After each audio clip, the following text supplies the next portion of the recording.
Craftsman Days are here at Lowe's with big savings on the tools you need. Save $100 on the Craftsman V20 6-tool power tool combo kit, now at $199. No matter what the project is, Craftsman's high-quality, high-performance products empower you to build on. Stop by your nearest Lowe's store and check out the full line of Craftsman tools today. Valid through 6/18 while supplies last. Selection varies by location. The Nationals are back home, and Walters is the place to be. Swing by before the game for a cold one, or come afterwards to catch late-night NBA playoffs. Head over to waltersdc.com/reservations to secure your reservation for this week. Walters is a great option, not only during Nats games, but also to watch Euro 2020 matches. Fedde to the belt. Here's the pitch.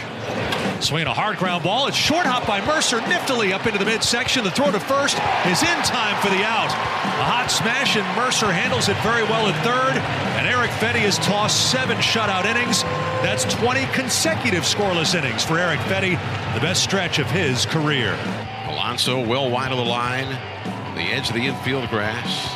Zimmerman doesn't mean anything behind him. Here's the 2-2 from Diaz to Gomes. Swung on, line drive, base hit down the left field line. Here comes Soto, and a walk-off winning Curly W is in the books as the Nationals storm out of the dugout to Bob Yan Gomes, the hero of the night, with a walk-off line drive single down the left field line. And the Nationals have taken Game 1 of this 4-game series with the Mets. Gomes with his jersey ripped off.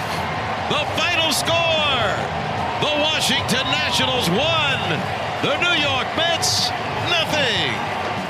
And welcome to Nats Chat for Saturday, June 19th, 2021. I'm Al Galdi, host of the Al Galdi podcast. Mark Zuckerman is off, and so I am joined by the producer of the Nats Chat podcast, Tim Shovers, off the biggest win of the National season so far. A 1-0 walk-off win over the National League East leading New York Mets at Nationals Park on Friday night in Game 1 of a 4-game series. The Nats now have a season-best 5-game winning streak. The Nats now have won 7 of 9. The Nats now are 31-35. The Nats now are just 6 games behind the Mets. Tim, I do believe the Nats mojo is rising. The homestand started off 5 minutes in last week with Scherzer getting hurt, but basically since then, other than a few frustrating moments for the offense, it's been a heck of a ride this past week.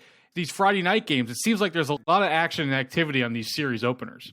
It does. We've had the 2 Kyle Schwarber walk-off homers. You know, it's so funny you bring up the beginning to the homestand now 2 Friday nights ago, because you and I did that podcast and we were like, geez, can anything go well for the Nationals this season? You took us through the curse of the Nationals since they won the 2019 World Series championship. A much more festive tone to this installment of the Nats Chat podcast. We're going to get to Eric Fedde coming up in just a few minutes because it is awesome what he is doing right now. But we got to start with the bottom of the 9th inning. So for so much of the game, this was another impotent performance by this Nationals lineup. And we'll get to that later on in the show. But the Nats come through big time in the bottom of the 9th off the Mets closer, Edwin Diaz. Juan Soto led things off with a walk to begin things, a leadoff full count 8-pitch walk. Then came, I think, the plate appearance of the game, Ryan Zimmerman, who ended up having 2 singles on Friday night, the second of which was massive. An opposite field full count single off Diaz in that 1-run 9th inning,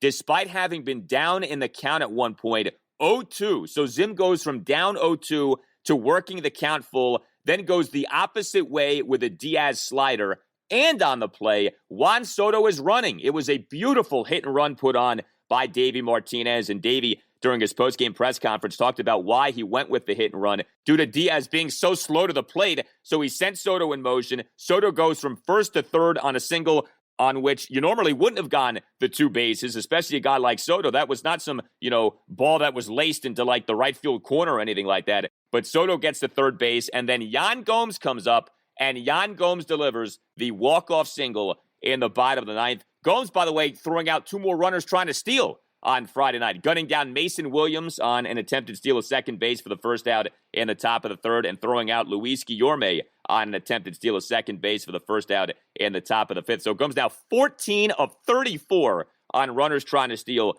this season. The rally, though, in that bottom of the 9th, off the Nats having done basically nothing the whole game. A beautiful thing to see. Yeah, and you felt good vibes right away from Soto's walk that he drew, which on a full count, very close play. He and the home plate umpire kind of got into it sort of silently a little bit during that appearance, and you mentioned everything that went well for Zim. And Gomes in the 5th spot, that's very far from ideal. Certainly, if you told me a few months ago that Gomes in the biggest game of the season would be hitting 5th, I would have said things aren't going so well. But you're right, Al. I mean, he is playing like a real veteran right now. I felt confident with him up to bat. And it's almost, other than the big names in the lineup, there's really no one else I would have rather had in that spot than him. So what did you think of what the Mets did in bringing in Diaz for that 9th inning? It's interesting. I mean, Diaz is the Mets closer. His numbers the last 2 seasons are good. His first season, though, with the Mets in 2019 was a disaster. And if you talk to Mets fans, they still don't trust Edwin Diaz, and you certainly saw why on Friday night. But Seth Lugo looked pretty good, albeit in a small sample size on Friday night. Lugo's having a very good season. Personally, I can't kill a manager for bringing in his ace reliever in that spot, scoreless game, bottom of the 9th, but it clearly did not work out well for the old Metropolitans. Yeah, I was surprised that he brought in Diaz because Lugo looked good, and Lugo, was going to be fresh for the 9th inning, and then you could save Diaz potentially, or I guess to say likely having a lead because of the ghost runner rule in the 10th. So you would assume that they're probably going to score in the 10th, and then you can put your closer on with the lead. So I was a little bit surprised by that. As you said, it's kind of hard to kill a guy on that because I don't really know the Mets bullpen inside and out. Yeah, and ultimately, from a Mets perspective, you lost this game because you didn't score any runs. And speaking of that, Eric Fedde on Friday night. What a job again. 7 scoreless innings on 6 strikeouts versus 2 hits, both of which were singles, and 4 walks, one of which was intentional, on 100 pitches, 61 of which were strikes. Eric Fedde now has thrown 20 consecutive scoreless innings. Eric Fedde, you may recall, got shellacked in his first start of the season. 6 runs, 5 earned in 1 2/3 innings in a 7-6 Nats loss to the Atlanta Braves at Nationals Park in Game 1 of a doubleheader all the way back on April 7th. He since then has made 9 starts on the season. And remember, you had that month-long gap in which he didn't make a start because he got COVID-19 despite having been vaccinated, and he ended up missing about a month because of that. Thank you, MLB protocols. But anyway, Fedde, over his last 9 starts now, incredibly, has an ERA of 2.54. It's one thing to note his ERA for the season, which is 3.33 over 10 starts, and that's certainly good. But the thing to me to highlight is the 2.54 ERA over his last 9 starts, 20 consecutive scoreless innings now, like I noted. It's one thing to do this against the Diamondbacks, but now you look at what Fedde's been doing here lately, his last outing coming against the best team in the National League this season in the San Francisco Giants. And a Giants team, by the way, that overall does have good offensive numbers. And now doing as he did Friday night against the first-place New York Mets. Is it time, Tim, and I know you tweeted this out on our official Twitter handle for the Nats Chat podcast, is it time to say that Eric Fedde is a good Major League starting pitcher? I think it is, Al. I think we've seen enough, and I think the most important thing for Eric Fedde is to not face the Atlanta Braves. Those are his 2 worst starts of the season. Otherwise, he had a mediocre one against the Mets in April in New York. He had a so-so start against the Phillies in D.C. in May, but other than that, he has been lights out in his other performances. And against New York, I mean, at no point in time did I think the Mets were going to score a run tonight. He had complete control of the game, innings 1 through 7, all 100 pitches, except for that one jam that he then artfully worked his way out of. I look forward now to Eric Fedde's starts. Not only is he pitching well, Al, but he's not 5 and dive. He's giving you 6, he's giving you 7, he's pitching 90-plus outings, and I don't think you can ask too much more from him than that. ABB, anyone but the Braves for Eric Fedde, and you're in good shape this season. What I thought was really interesting about his outing on Friday night is he did put guys on base, and he routinely put the leadoff guy on base, if not the second guy batting in the inning on base, but was able to constantly escape unscathed. Eric Fedde tossed scoreless 2nd and 3rd innings, despite issuing a leadoff walk in each inning. He tossed a scoreless top of the 4th, despite giving up a 1-out single to Dominic Smith. Despite Smith having been down to the count at one point, by the way, 0-2. Fedde tossed a scoreless top of the 5th, despite giving up a leadoff single to Luis Guillorme. Fedde tossed a scoreless top of the 7th, despite issuing a leadoff 5-pitch walk of Dominic Smith. walks usually doom pitchers, and that's actually been a key to the Nationals' incredible run of pitching success over these last, a week and a half batch of games, whatever it is now. I mean, you go back to the 4-game split with the Giants, a 3-game sweep of the Pirates, and now this game win of the Mets, and that starting pitching and pitching overall lately has been outstanding. But one thing the Nats have really done a good job of during that stretch is avoiding the walk. Fedde actually didn't avoid the walk that much on Friday night, but he was able to constantly work his way out of jams. He's becoming more of a strikeout pitcher. Like you said, he's going deeper into games. And, I think about this from not just a short-term perspective of this season. Max Scherzer on the 10-day injured list, Steven Strasburg on the 10-day IL, Patrick Corbin, we still can't count on it. But the bigger picture here, Tim, Max is going into free agency. You don't know where you're going to be at long-term with Strasburg from a health standpoint. Like, even if he gets well this season, hopefully he does, you can't count on him to make 30 starts season in and season out. His history screams that you can't.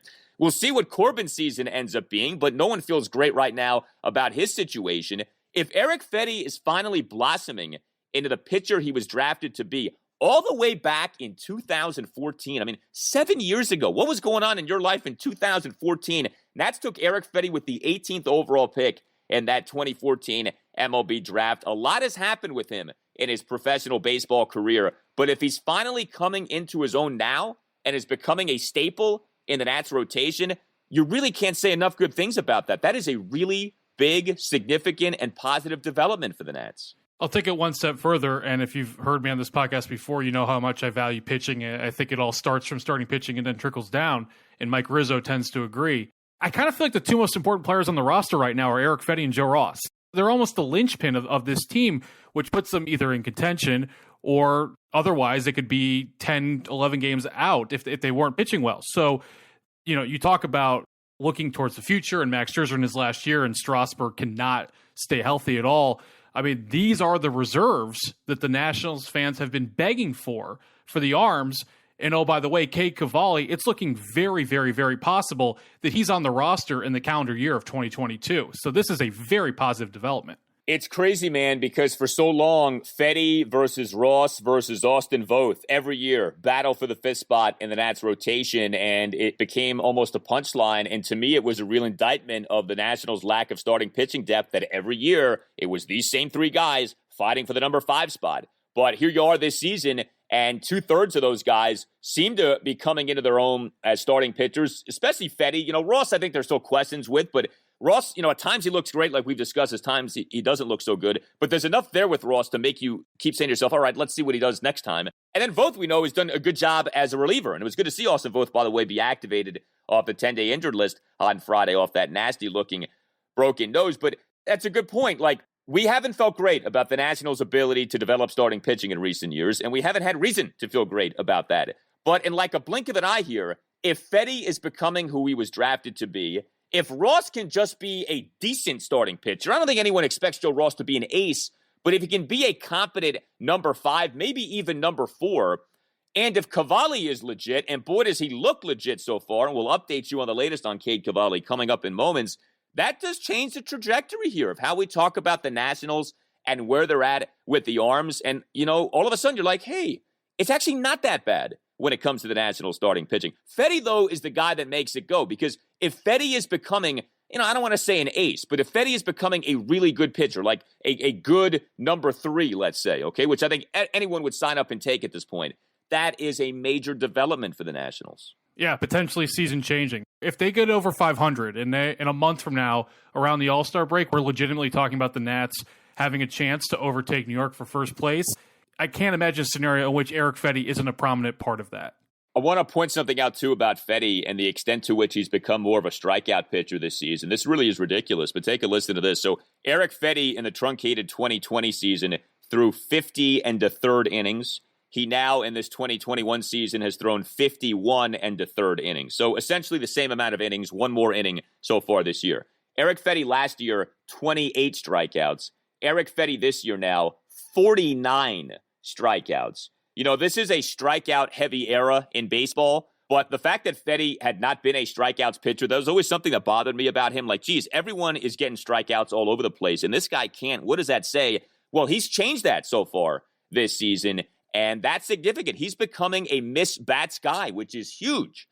Can't say enough about the job that Eric Fedde did on Friday night and continues to do. And remember, these last two starts come off a month-long absence that was no fault of his own. He got COVID despite getting vaccinated, and then it took him forever to make a rehab start for the high Wilmington Blue Rocks due to the first two attempts at the rehab start being postponed due to rain.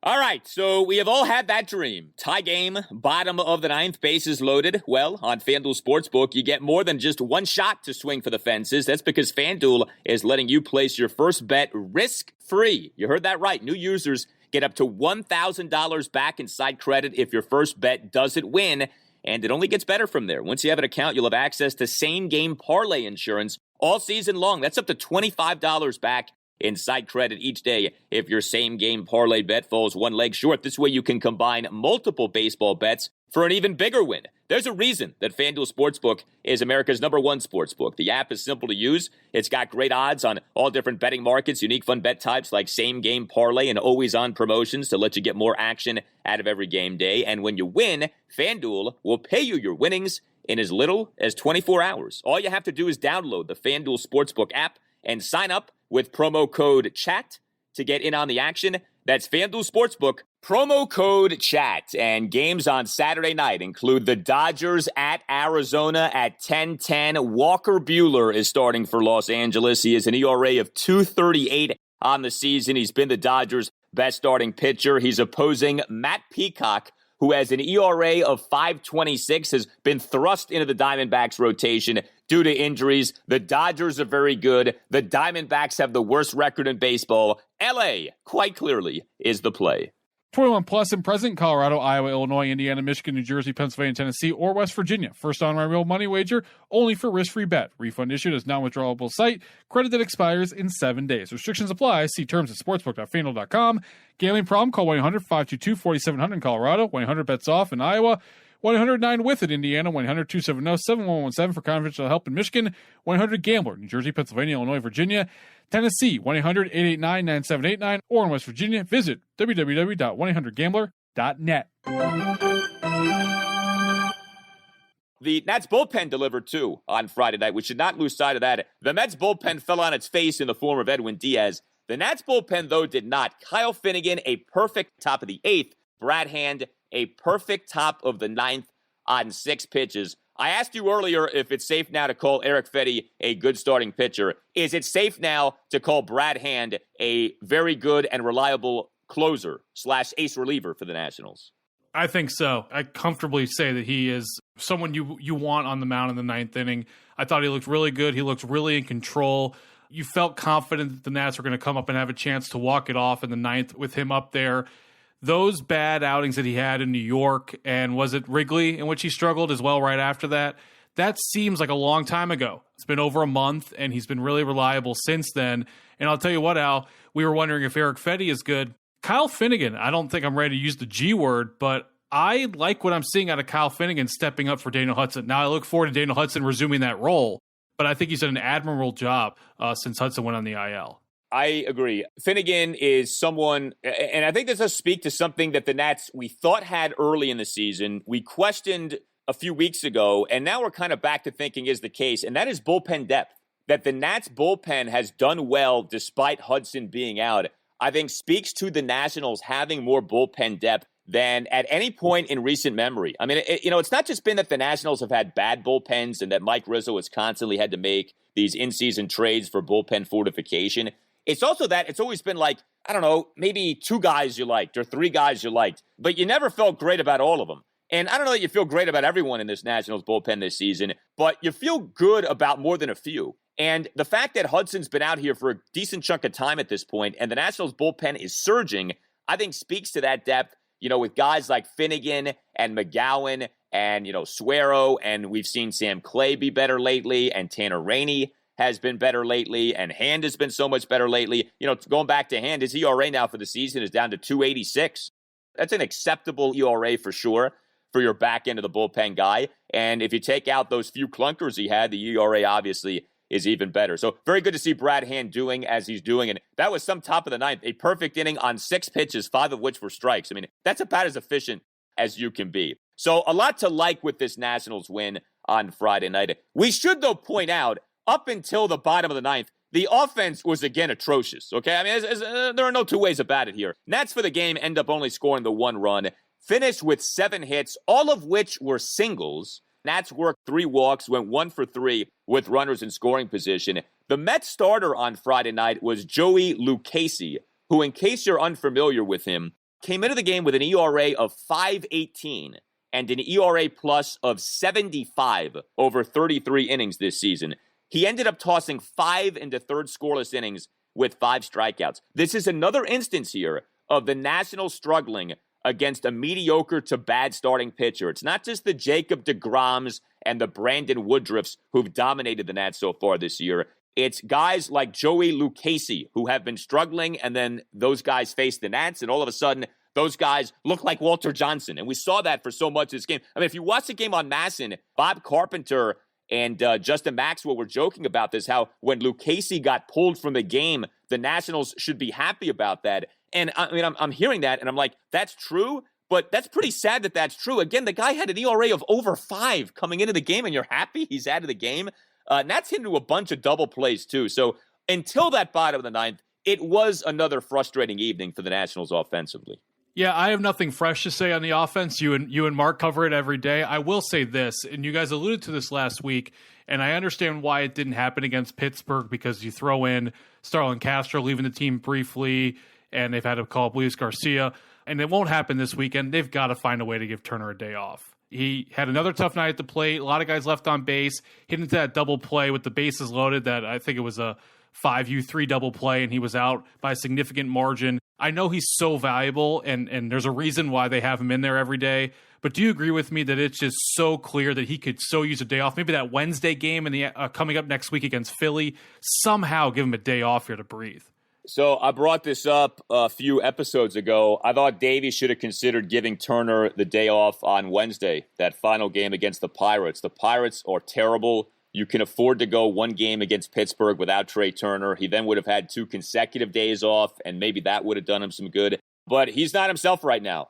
Maybe it's not fatigue. I mean, I don't know, but something is off with him. His numbers for the season have plummeted over the last few weeks. He's not hitting for any power whatsoever. You mentioned that double play on Friday night, a killer first pitch 5-3 double play with the bases loaded, 1 out, and the game scoreless in the bottom of the third. And yes, another instance of the Nationals failing with the bases loaded. You also had Ryan Zimmerman hitting into a very bad double play. I mean, Zim ends up being a hero because, again, that plate appearance by him in the bottom of the ninth was superb, but Zim grounded into a really bad 5-4-3 double play on a 3-1 pitch, by the way, with runners on first and second, 1 out, and the game scoreless in the bottom of the 6th inning. I mean, you know, we've gotten into the poor roster construction and the lack of depth on the position player side of things. I think that's a big reason for why Trea Turner isn't sitting. But if a day off is going to do him some good, then get him the day off. Because the truth is, right now, offensively, he's really not doing you that much good. He hasn't hit a homer in forever. He's hitting into double plays. He's not stealing bases. You know, some of that's circumstantial, but like, when's the last time Trea Turner stole a base? You know, he has 0 stolen bases on this homestand, which is tracking toward being an 11-game homestand. Like, so the Trea Turner we know we have not seen on display here recently. He's a very important player for the Nationals. We know he's better than this. Got to get him back on track. It's worth saying this, too, with the Mets. They are an elite team this season when it comes to run prevention. So this is not a great matchup for this Nationals lineup. Mets came into the series number 1 in the majors in fielding independent pitching at 321. Fielding independent pitching, FIP, is an ERA-like number that basically measures that which a pitcher truly controls. So strikeouts, walks, home runs allowed, hit by pitches, that kind of a thing. It takes out the variance of the batted ball. Mets number 1 in the majors in FIP coming into the series, and the Mets entered the series as well, tied for 3rd in the majors in defensive runs saved at plus 32. Nats 5th in the majors in defensive runs saved coming into the series. So 2 very good defensive teams on display at Nationals Park here this weekend. But yeah, Turner with the double play, Zim with the double play. Josh Harrison went 0 for 3 in the game. How'd you like that Victor Robles bunt in the bottom of the 8th? That leadoff first pitch ground out of a bunt that I think was like a 1-hopper right to first base. Is that not like one of the worst bunts you'll ever see? Yeah, was he playing Pepper? I mean, well, I know. That was rough, but I like the ingenuity of it. I like when Robles does it, especially when he's struggling and try to switch it up, but it could not have gone worse. I do have to ask you about offense. To the other side, New York. Looking at this New York lineup tonight, 0 guys had a 3 in front of their average. All of them well below 300. I know they have the pitching. They obviously have DeGrom and they have Stroman, and you mentioned all the defensive metrics as to why they're in first place. But this team seems really beatable and gettable. Did you feel the same way after watching them tonight? Yeah, so the Mets have had a lot of injuries this season, but they've also had some real underperformance offensively. There's no question about that. I mean, Francisco Lindor, he's been better lately, but he's not done very well so far. Even with Trea Turner's recent struggles, if you do the compare and contrast of Turner versus Lindor this season, it's not even close. He's not had a very good season so far. Dominic Smith, who's a good hitter, has not had a very good season so far offensively. I do think the Mets, when they're right and healthy, have one of the deeper lineups in baseball, but we have not seen that so far this season. The Mets have had the success they've had on the back of run prevention, on the back of a very good defense, and on the back of a pitching staff that overall has been good. And, of course, Jacob deGrom has been great. But that is the thing about this series, and that is encouraging with this series. The Mets are not throwing deGrom in this series. The Mets also aren't throwing Marcus Stroman in this series. The only starting pitcher who's having a very good season, who the Nats are slated to face in this series, is Taijuan Walker, and that's not until the Sunday game. So you're catching the Mets in a really good spot here from a standpoint of you're missing the Mets' top 2 starting pitchers. And, you know, the Mets, like the rest of the teams in this National League East, they don't scare you. Like, there are things to respect about the Mets, but they don't frighten you. The division really has been underwhelming in that way. This division is there for the taking. And maybe, just maybe, the Nats can do that. I mean, it's going to be hard with the state of this offense, but if the pitching continues to be as it's been recently, if the defense continues to be as it's been stunningly throughout this season, I don't see why the Nats can't at least make a legitimate charge at winning the National League East. I'm right there with you, because I look at the Mets and I see a team that's got a lot of holes. I was very encouraged kind of watching them up close and personal tonight. There's also in New York a saying, same old Mets. There is a dark cloud that perpetually hovers over the Metropolitans, and inevitably something goes wrong, very wrong for the Mets over the course of a season. So if you believe in the karmic juju in a negative way, that is working against the Mets and potentially in favor of the Nationals this season. Some roster moves by the Nats on Friday. They did put Andrew Stevenson on the 10-day injured list, retroactive to June 17th with an oblique strain. So that's notable. We haven't seen much of Stevenson lately. Now we have a better idea as to why. The Nats, as mentioned, did reinstate Austin Voth from the 10-day injured list. He'd been on that since June 8th, retroactively June 7th, due to that nasty fractured nose that was suffered in that 12-6 loss at the Phillies on June 6th on that hit by pitch. Remember, he got hit in the face and on the batting helmet by that pitch from Vince Velasquez on an attempted bunt. And the Nats did option Ryan Harper to AAA Rochester. Now, it's notable, Luis Garcia remains on the roster for now. It sounds like that could change as the weekend goes on because the Nats are lacking in backup outfielders at this point, and they sort of have an abundance now of backup infielders. So I would not be stunned if Yadiel Hernandez is called up some point soon here, but something to keep in mind with where the Nats are from a roster perspective. So we have another doubleheader on Saturday. This is becoming a weekly tradition here for the Nationals in the 2021 season. Game 1, 105. Game 2, 605. The Nats' 2 starting pitchers on Saturday, Jon Lester and Joe Ross. And each guy is coming off a really good outing, relatively speaking. Nats pitching has been so good here lately. We last saw Lester in the 3-2 win over Pittsburgh at Nationals Park on Monday night. 2 runs in 5 and a third innings, with where Lester is at this point in his career, you take. And then Joe Ross, like we always say, sometimes great, sometimes bad, sometimes great and bad in the same outing, but never better this season or in his career, I think,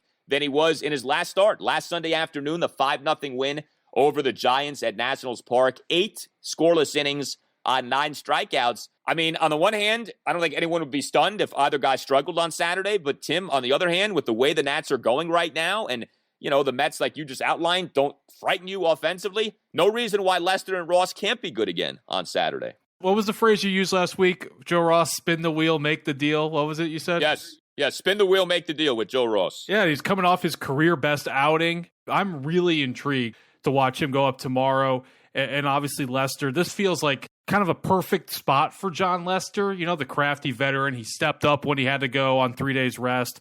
It just kind of feels like they're going to need him to eat up innings, even in a 7-inning scenario. And I'm looking forward to him sort of in this role. And you talked about the outfielders. I can see Yadiel Hernandez getting called up tomorrow as the 27th man. especially now that Jeffrey Rodriguez is still on the roster, so they have their built-in long man for the doubleheader. Yeah, that certainly makes sense. It's crazy how these things go. Look, the Nationals have not been a great team so far this season. To me, the big question with the Nats this season has been, are the Nats a good team that got off to a bad start, or are the Nats just a bad team, or at the very least, a mediocre team? Well, this series, as we said going into it, is going to tell us a lot. Keep in mind, too, after this series, the Nats schedule is quite difficult over the course of the remainder of the pre-All-Star break portion of the Nats season. You have a 4-game series at the Miami Marlins coming up June 24th through June 27th. But beyond that, a lot of good teams on the schedule. Phillies, Mets, Rays, Dodgers, Padres, Giants. So we're going to find out between now and the All-Star break. Are the Nats legit? Are they true players in this season? A very good start, though, to this big 4-game series on Friday night. Now, also on Friday night, the Double-A debut of the Nationals' top prospect, one of the top pitching prospects in baseball right now, Cade Cavalli, Double-A Harrisburg, 6 innings, 2 runs allowed. So 2 runs in 6 innings for Cade Cavalli for the Double-A Harrisburg Senators. He gave up 3 hits, issued 4 walks, did record 6 strikeouts. Look, with Cavalli, I think there's a chance we see him at the major league level this season. Now, he's got to earn it, obviously, but he was so good for the high-A Wilmington Blue Rocks. 1.77 ERA, 0.885 whip, 71 strikeouts versus 12 walks, over 7 starts, 40 2/3 innings. We know how these things go with prospects. I know you mentioned Cavalli for 2022. I'm not saying it's definitely going to happen in 2021, but are you with me from a standpoint of we could see Cade Cavalli in 2021?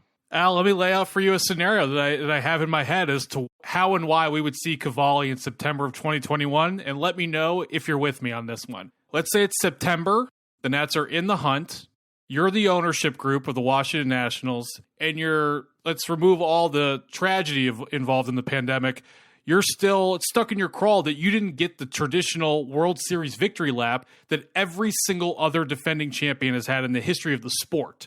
You missed out on the 2020 victory lap after the World Series. You desperately want to get back into the playoffs and reignite and restoke the October Flames from a few years earlier. Obviously, we know how competitive of a marketplace for the entertainment dollar Washington, D.C. is. If I'm the ownership group and Cavalli's carving up, whether it's in Rochester or Harrisburg, and they got a shot to make the playoffs and they got 2 weeks to go, and you think he can be an Andrew Miller out of the pen, or you think he can be someone you could start for 6 innings, that seems pretty intriguing to me. 100%. 100%. I've said it. I will continue to say it. Top prospects always come up sooner than people think. So whatever you think the timeline is, expedited. Cavalli is a top prospect for now. He's got to keep it up. Okay, no one's saying this is definite.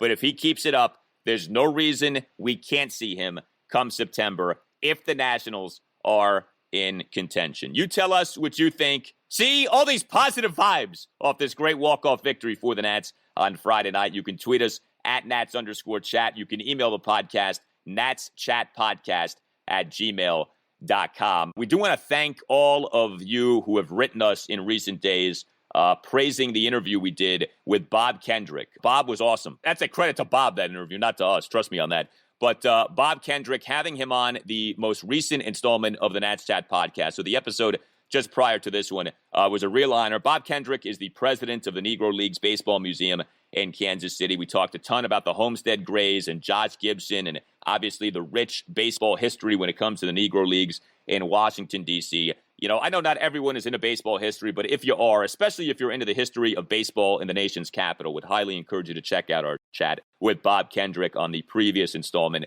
of the Nats Chat podcast. Also, if you have the time, and this doesn't take too much time, if you would consider subscribing to the Nats Chat podcast and also giving the pod a 5-star rating and just writing like a 1-sentence review. It's very simple. It takes like 30 seconds, and it helps out the podcast a lot. Well, 3 more games against the Mets this weekend at Nationals Park. A perfect time to bust out your Nats Chat Podcast t-shirt. Get yours, natschatpodcast.square.site. That's natschatpodcast.square.site. All Nationals radio highlights on Nats Chat are courtesy of 106.7 The Fan. For Tim Shovers, I'm Al Galdi. We're going to talk to you next time on the Nats Chat Podcast. But in the meantime, we're going to leave you with a classic. And if you're a longtime Nationals fan, you will appreciate this. The song, We Are the Washington Nationals by Blessed Union of Souls. This was a song that had a short shelf life. It debuted at National Spring Training in 2005. I'll let you decide your thoughts on the song, but we're going to start a tradition here on the Nats Chat podcast. When the Nationals have at least a 5-game winning streak, we get the playing of We Are the Washington Nationals by Blessed Union of Souls. The Nats have earned the playing of the song by way of the 5-game winning streak that was certified with the great 1-0 walk-off win on Friday night. We'll talk to you next time on the Nats Chat podcast.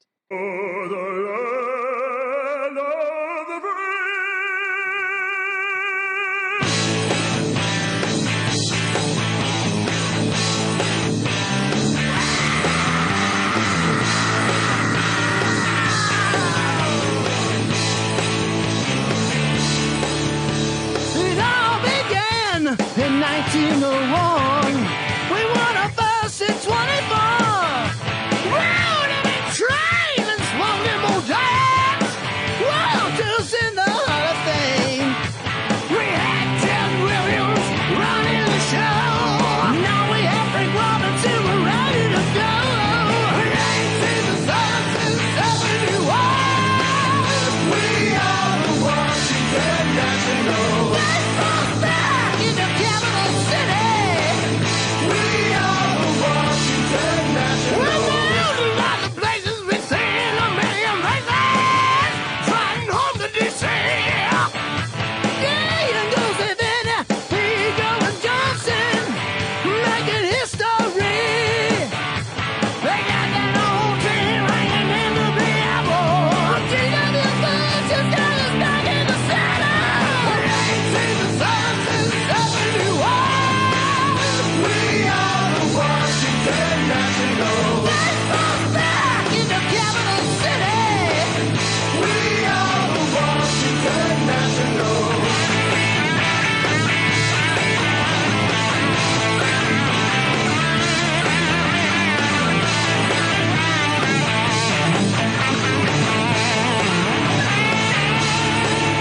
Two and two to Killebrew. 24 delivers. Killebrew swings. Fly ball to deep right field. Bell's going back. It's a home run.